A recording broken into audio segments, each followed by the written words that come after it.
Assalamualaikum warahmatullahi wabarakatuh. Alhamdulillahirabbil alamin. Al-qail fi kitabihil karim. A'udzu billahi minasyaitonir rajim.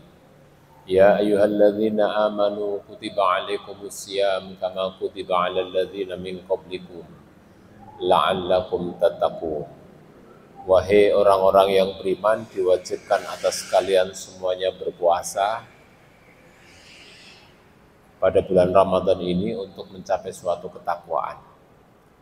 Saya kira sudah terlalu biasa ayat ini dibahas, tapi saya akan menyampaikan di situ ada 3 variabel. Variabel pertama adalah amanu.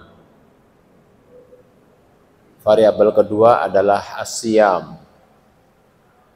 Variabel ketiga adalah la'allakum tattaqun. Variabel pertama iman itu adalah independen, variabel independen. Lalu variabel as-saum adalah dependent. Lalu kemudian la'allakum tattaqun juga dependent.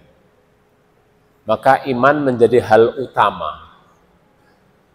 Maka kalau Anda ditanya semuanya, bolehkah saya berpuasa? Karena berapa hari ya sebelum puasa saya ditanya.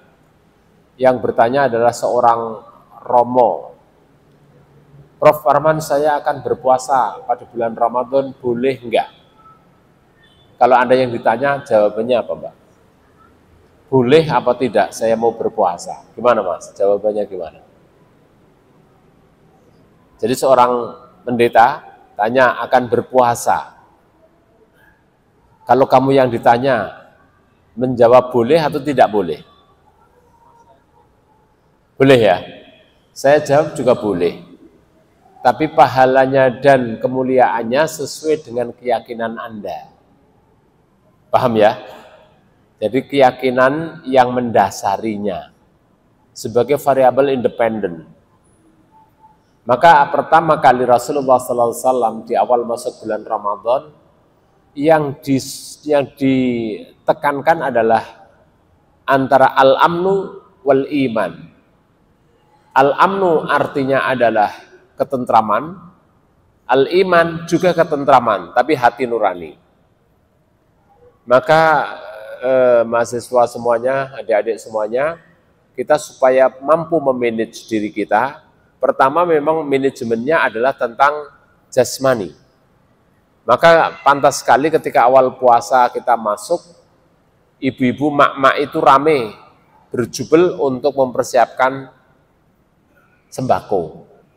Dan akhirnya semuanya membeli dan akhirnya harga naik, meningkat. Ini sebetulnya hal ini kontraproduktif dengan teori asyam. As-saum itu imsak. Imsak itu mengurangi. Mengurangi apa? Makanan. Karena apa? Ramadan. Karena Ramadan adalah masa-masa di mana terik matahari, ngelah, ngelih, ngeluh, pedih, perih. Itu Ramadan. Maka orang yang berusaha untuk mengurangi makan dan minum itu supaya bisa merasakan betapa orang lain. Berarti di sini ada konotasi supaya kita mengulurkan tangan. Nanti akan sampai kepada yang kita tuju, yakni takwa. Artinya pada awal Ramadan itu harus mencapai ketentraman, minimal jasmaniah oke lah. Persiapan makan minum semuanya siap. Bahkan orang jualan pada bulan puasa malah di mana-mana itu. Saya tadi agak macet itu karena semuanya berjualan. Tadi malam saya dari Pekalongan juga agak macet itu. Semua orang itu sekarang tidak masak. Mbak-mbak itu saya kira nggak bisa nyambel sekarang ini. Bisanya adalah beli sambel. Itu. Jadi belanja semuanya, beli di jalan semuanya. Anak-anak sekarang kos nggak mau dia masak nasi, nyayur nggak mau Mbak ya, nggak mau. Maunya adalah sudah jahiz, yang instan sudah jadi. Sudah minumannya jadi dan lain sebagainya jadi. Maka pertanyaan saya, bahwa di dalam bulan Ramadan adalah pendekatannya harusnya adalah mengurangi makan, tapi kenyataannya tambah menunya. Maka kalau pas puasa kita tambah lemu-lemu, ya jangan heran. Malah tambah lemu. Sedikit kerja, sedikit berkarya, sedikit bergerak, tapi makannya, bayangkan, sahur jam 4 pagi baru selesai sahur. Setelah itu subuh, duhur, asar, ini nggak terlalu lama. Terus kemudian sudah saya dioyak-oyak untuk kesini cepat karena akan ada kajian. Kemudian sebentar lagi kita berbuka. Berbuka kan? Sebentar lagi. Nah, ngabuburit katanya begitu, sebentar lagi. Nanti setelah itu, tarwih. Setelah tarwih, makan lagi. Setelah tarwih selesai, tadarus. Tadarus, makan lagi. Nanti karena mahasiswa-mahasiswi malam harinya rada malam itu bertadarus, mudah-mudahan bertadarus. Lalu ngerumpi depannya juga makanan lagi. Jadi sebetulnya makan tambah hanya merubah waktu dari siang ke malam. Maka kalau puasa lemu-lemu, nah itu lemu-lemu. Tapi itu untuk ketentraman. Tapi yang terpenting adalah memanage iman. Maka puasa ini di dalam sebuah kitab namanya Ihya Ulumuddin, Anda kenal mungkin, jilid pertama, karangan Imam Ghazali, halamannya 258 kalau nggak salah saya. Judulnya adalah Asrarus Shaum, rahasia puasa. Imam Ghazali mengawalinya dengan kalimat Alhamdulillahilladzi a'dhama bi ibadihi al-minnah. Apa artinya? Imam Ghazali menyadari bahwa pada bulan puasa ini Allah sedang berkehendak. Berkehendak apa? Yakni memberikan berbagai anugerah. Maka anugerah yang diberikan apa? A'dhama itu adalah ismu tafdil. Ismu tafdil kalau dalam bahasa Inggris namanya superlatif. Yang terbesar. Azim besar, a'dham lebih besar. Maka a'dhama membesarkan, meningkatkan derajat orang-orang yang berpuasa. Dengan apa? Berbagai anugerah. Lah anugerahnya apa? Dalam surat Asy-Syura 22 diterangkan, Allahu latifun bi'ibadihi yarzuqu may yasha' wa huwal qawiyyul aziz. Man kana yuridu harta dunya nu'tihi minha wa man kana yuridu hartal akhirah nazid lahu fi hartihi. Artinya apa? Allah Subhanahu wa taala pada bulan puasa itu sangat latif. Allah sangat lembut, latif untuk memberi rezeki kepada hambanya. Rezekinya apa? Rezekinya adalah sesuai yang dia kehendaki. Artinya apa? Nah, ini harus dipahami. Allah akan memberi rezeki kepada orang yang dikehendaki. Kita harus ingat bahwa tidak mungkin orang yang dikehendaki jikalau dia tidak mau berkehendak. Jadi sekali lagi, Allah akan menghendaki, tapi tidak mungkin kepada orang yang tidak mau berkehendak. Maka berkehendak, berkemauan, itu vital dan fatal. Vital artinya sangat penting. Sekarang bayangkan sekarang ini, dunia berkompetisi dari segala hal. Apalagi periodisasi panjenengan kan digital. Kalau saya bolehlah memakai digital, kadang-kala aja lupa, kan gitu. Bagaimana mengoperasikan telepon, bisanya nelpon sama SMS. Yang lain-lain sudah sulit bagi saya, karena masanya masa sudah umur-umur di atas 60 ke sana. Kalau Anda kan umur-umur terlahir pakai digital, mungkin yang mengadzani Anda juga pakai suara digital adzan. Mungkin tuh. Mungkin. Jadi ketika kamu lahir, bapakmu langsung nyetel adzan. Tweet, Allahu Akbar, dan lain sebagainya. Tweet, komat. Sama seperti kita nyanyikan lagu Indonesia Raya kan. Tweet, Indonesia. Padahal kalau suruh nyanyi, belum tentu hafal. Nah itu. Tapi karena sudah ada digitalnya, Indonesia Raya. Sekarang Al-Quran Anda digital semua. Al-Quran digital semua. Kadangkala baca, kadangkala tidak, tapi digital semuanya. Semua hal semuanya sudah digital. Lama-lama panjenengan nilainya kumlaut, tapi kumlaut digital.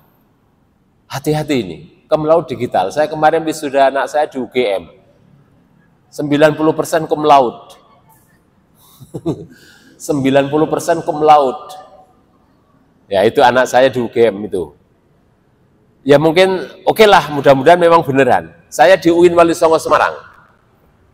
Ketika wisuda antara 70 sampai 80 ke melaut. Kalau di UGM dan Undip mungkin ilmu terapan dan mungkin ilmu teknik. Kalau di UIN kan ilmu ada tekniknya tapi nggak terlalu banyak, adanya adalah banyak yang ilmu kualitas, social quality. Nah itu sekarang semuanya, umpamanya saya sebagai dosen, seperti besok tanggal 17 karena saya ada acara maka mahasiswa saya beri tugas. Tugasnya untuk ini, untuk itu. Itu nggak pedih mereka, nggak sulit. Wong tinggal tek ketemu. Jadi besok itu lama-lama yang pintar Google kamu panjenengan semuanya pintar sesaat ketika ditugaskan oleh dosen. Tapi kadang-kala nggak baca juga loh kalian itu. Ketika mengupload atau mengopi dari Google itu nggak baca kok. Buktinya apa? Saya barusan tadi nguji S3. Menulis Arabnya itu pakai digital. Ternyata Google kan nggak kenal tulisan Arab. Sehingga tulisan Al-Fatihah umpamanya dolin dulu baru alhamdulillah di sana. Yang pertama dolin, walad dolin itu. Terus alhamdulillah belakangan. Berarti apa? Mahasiswa nggak moco. Harusnya kan dibaca, dikoreksi. Ternyata tidak, dan itu berulang kali. Dan itu mahasiswa saya di UIN, tapi sama saja kira-kira Undip juga begitu. Wong masanya memang begitu. Jadi tek. Maka saya ancam, saya memberi tugas. Yang penting sumber dari Google, dari IT, ataupun dari macam-macam, boleh hanya mendukung. Hanya untuk pendukung. Tapi yang utama primernya harus membaca, dan harus dari buku apa. Karena sekarang kalau dibiarkan, wong panjenengan sambil ngobrol kuliah kok, yang online, padahal mbak-mbak juga sambil mencuci kok, saya lihat kok, wong itu, saya kalau ngajar. Makanya kalau saya ngajar, saya ancam, harus on cam. Kalau nggak on cam itu, kalau nggak on cam, itu ngerokokan, paspus. Terus kemudian yang sini sambil mencuci, bahkan sambil goreng tempe. Ya, itu. Loh saya punya santri saya ketika kuliah di pondok itu, ya gitu. Ada yang goreng tempe, ada yang mencuci sambil kuliah. Loh ngapain Anda? Kuliah, Pak.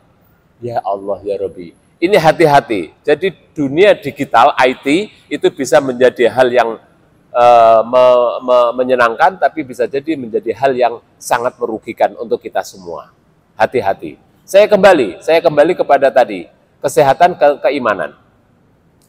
Jadi untuk orang berpuasa, imannya berbeda, ya silahkan puasa, tapi sesuai dengan imannya masing-masing. Pahalanya sesuai dengan iman masing-masing. Lalu variabel kedua setelah kita iman adalah as-saum, lakukanlah puasa. Nah, puasa kan yang diuji adalah perut.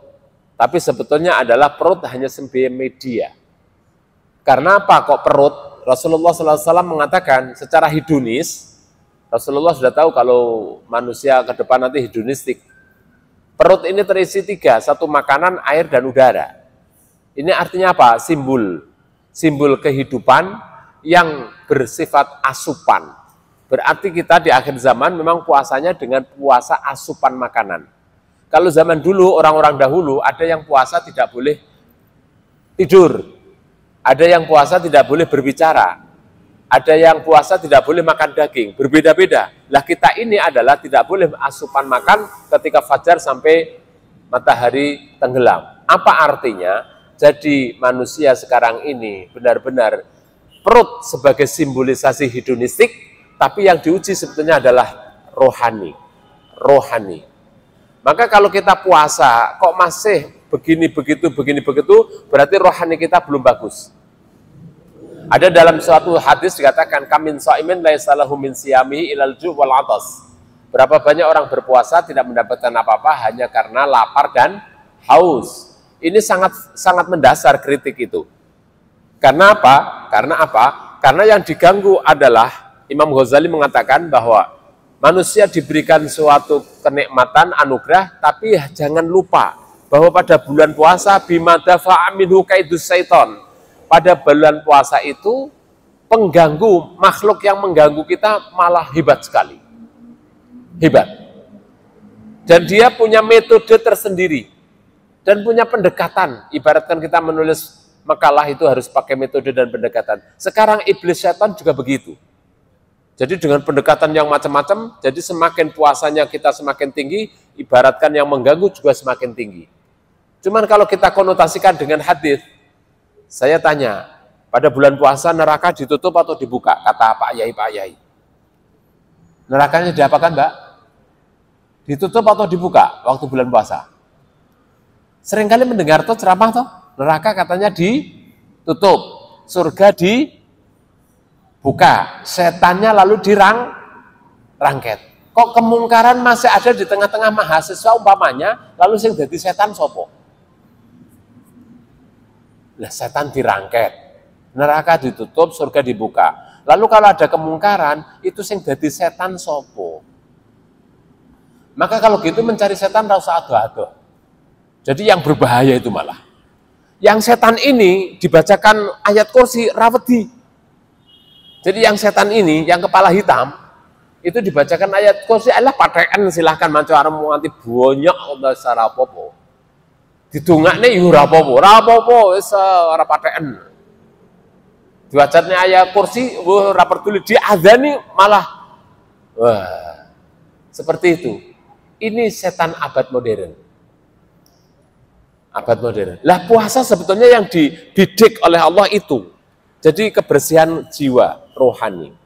Maka setannya ada melekat pada diri kita. Namanya minal jinnati wanas. Yakni jin, tapi yang juga berkepala hitam. Nah itu. Lah ini bulan puasa itu. Jadi kalau setan yang hantu itu takut. Ada orang puasa takut. Makanya sekarang ini tidak ada hantu yang enggak ada. Paling adanya kalau kamu pas drama itu, tampil menjadi drama, itu oh gitu, pakai mukenahnya mbak-mbak zaman dulu, itu toh, terus pakai pocong. Itu sekarang nggak muncul setan-setan itu, karena apa? Kalah set dengan manusia. Kok gitu? Lah manusia lebih medeni tinimbang mereka. Maka kalau mbak-mbak pulang dari mana, umpamanya Semarang jam 1 malam sendirian, kepethuk karo wong mesti ono wong. Gitu. Takut ada orang, harusnya bersegembira ada teman gitu, tapi ternyata temannya itu menjadi minal jinnati wanas. Itu hati-hati. Maka puasa inilah yang dibidik oleh Allah adalah menghilangkan perasaan hedonistik untuk mengembangkan perasaan iman. Maka oleh karena itu pakai siam. Siam terpengaruh oleh iman. Sepanjang dia imannya hebat, maka siamnya juga menjadi bagus.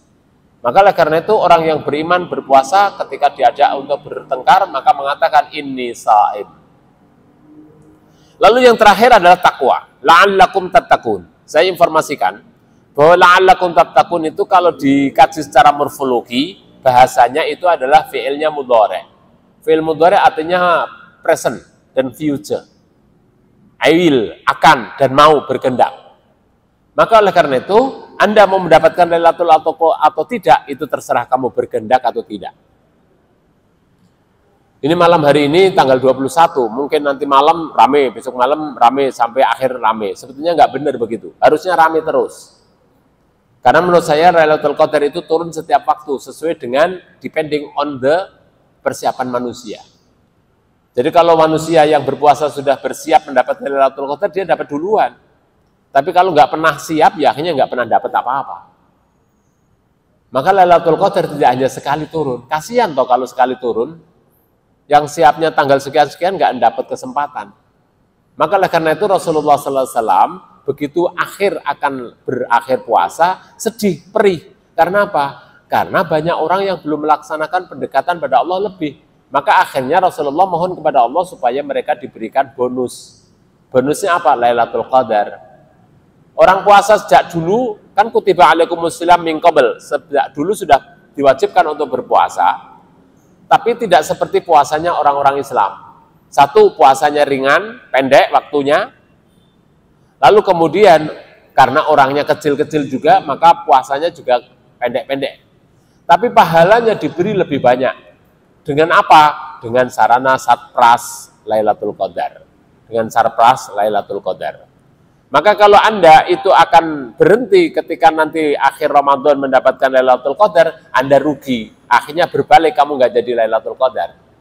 Karena Lailatul Qadar akhirnya, ending akhirnya akan diterima ketika Anda mau mati. Ketika mau mati. Jadi kalau puasa lalu kemudian balas dendam, ya itu nggak dapat Lailatul Qadar. Berarti ini pertanda orang hanya balas dendam. Kemarin puasa, mungkin karena bulan puasa, kan gitu toh? Atau mungkin malu karo temannya, atau mungkin takut sama bapak ibunya kalau nggak puasa. Akhirnya puasa.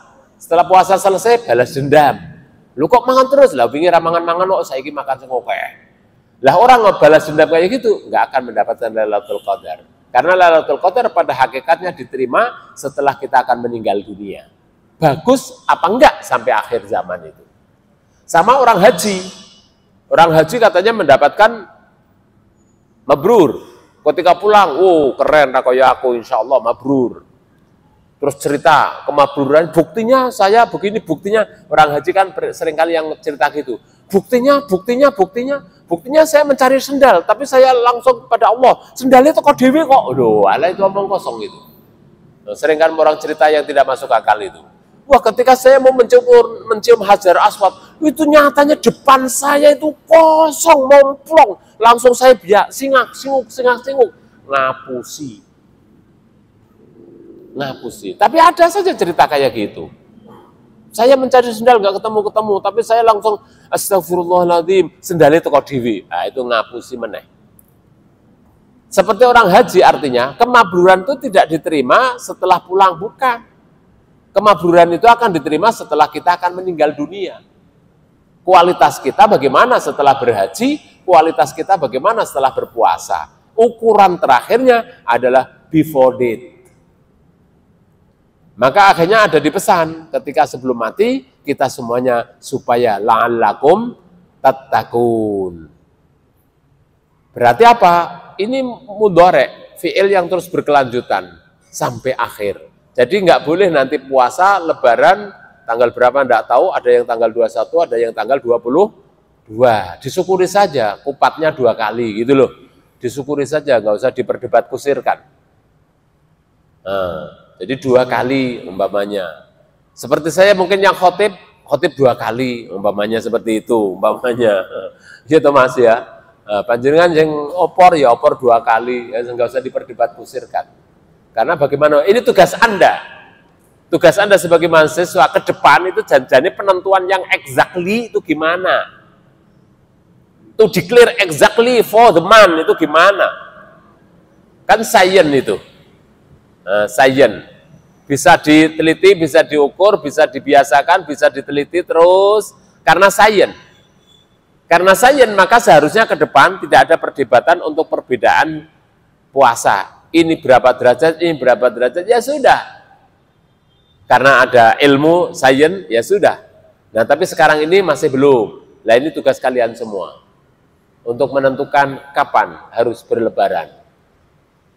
Nah, kalau sudah berlebaran, kemudian kita bersyukur kepada Allah, kita makan minum, dan kemudian kita beri yang gembira, jangan kelamaan, kita beri yang gembira. Segera mulai berkarya untuk menyambung puasa Ramadan dengan bulan-bulan yang lain, dengan puasa 6 hari bulan Syawal. Man shoma sittan min Syawal fakannama shamat dahr. Barang siapa puasa 6 hari, maka dianggap dia puasa 1 tahun. Otomatis maka setahun berikutnya diampuni, setahun sebelumnya diampuni. Kalau kita ongoing proses puasa gitu. Jadi puasa itu no stopping. Tapi always ongoing proses. Jadi terus berproses terus. Sampai tahun depan lagi, balik lagi puasa sampai terus berproses. Maka Rasulullah SAW mengatakan, jikalau mau, maka saya mau puasa itu terus berjalan, terus setiap hari. Tapi nggak boleh oleh Allah, puasa wisal nggak boleh. Maka karena itu, yang kita manfaatkan adalah efek daripada berpuasa untuk bisa bermanfaat sampai tahun depan lagi.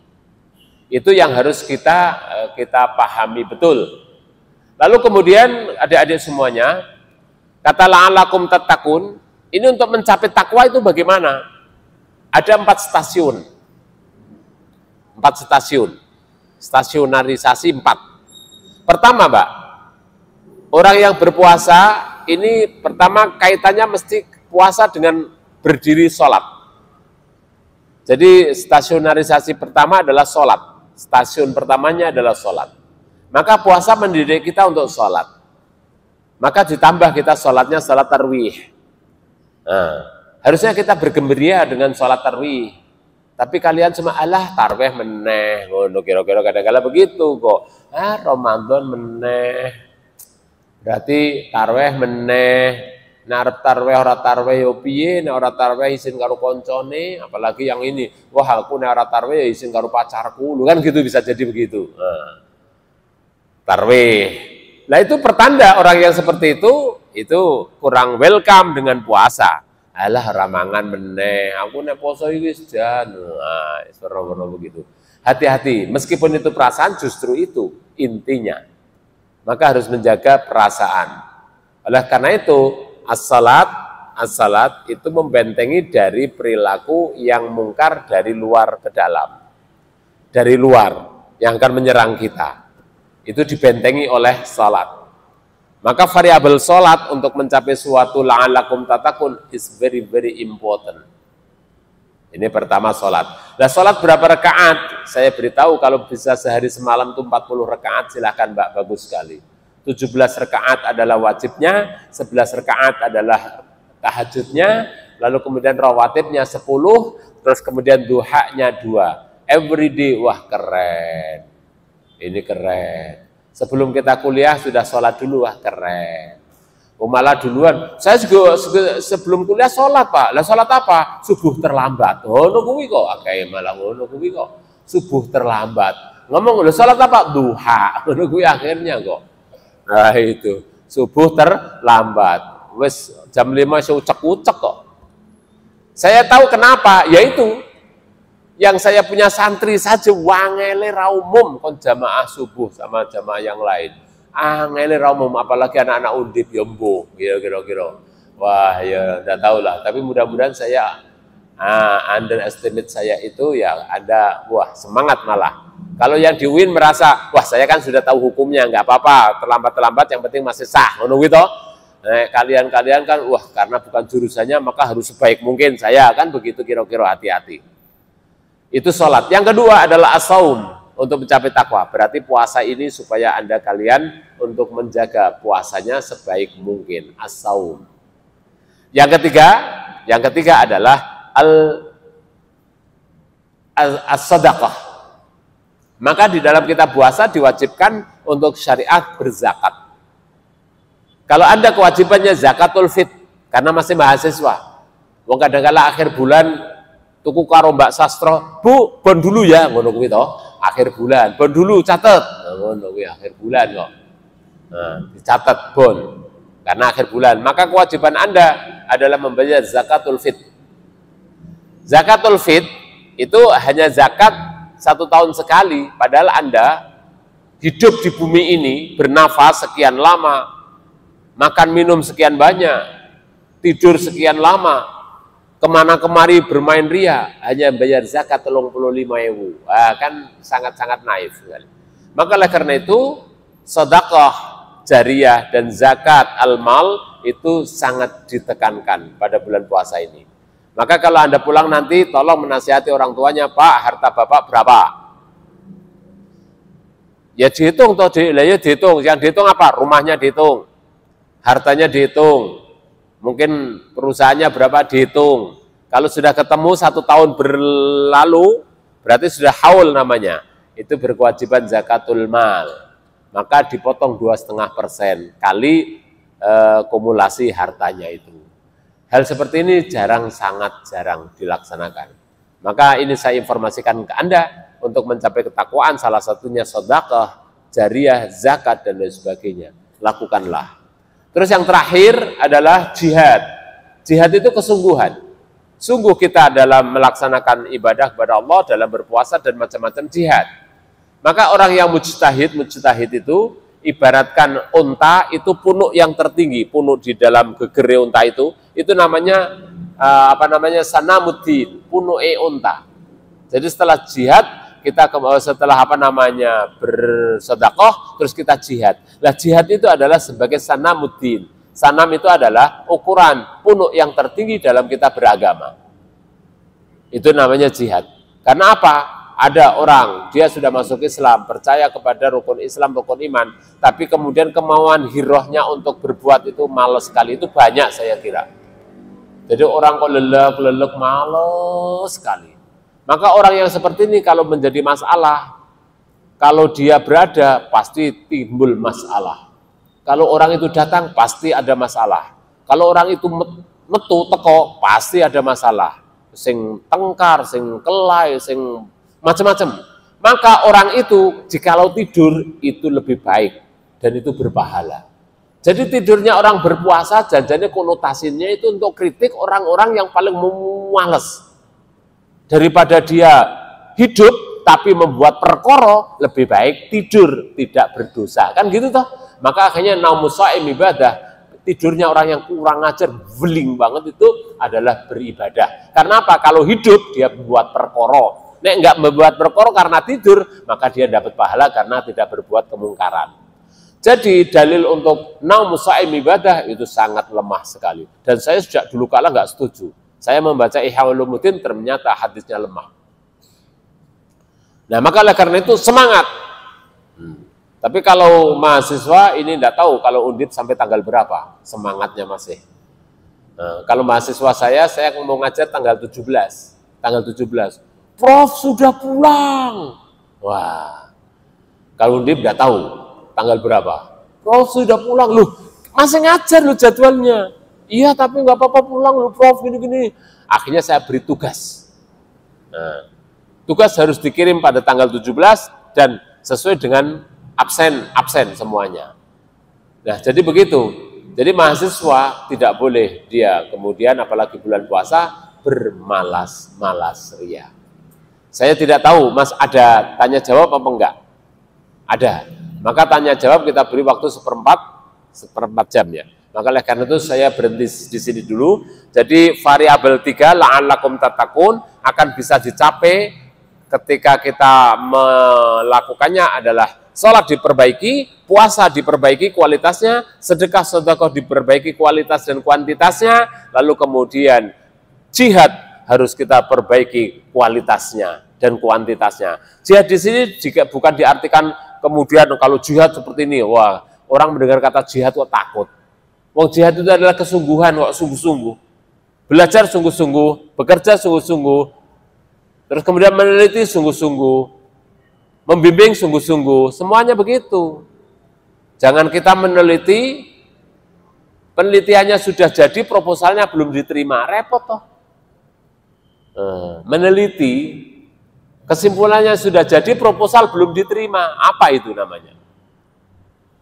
Nah ini, jadi jangan sampai, hati-hati. Nah, jangan sampai seperti itu.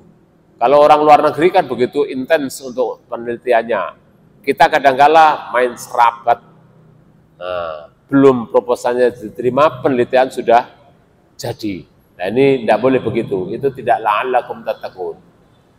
Demikianlah apa yang saya sampaikan, saya ngomong dengan cepat karena memang dikejar waktu, dan silahkan Anda bisa komunikasi jika diperlukan. Dipersilahkan Mas, mungkin dipandu.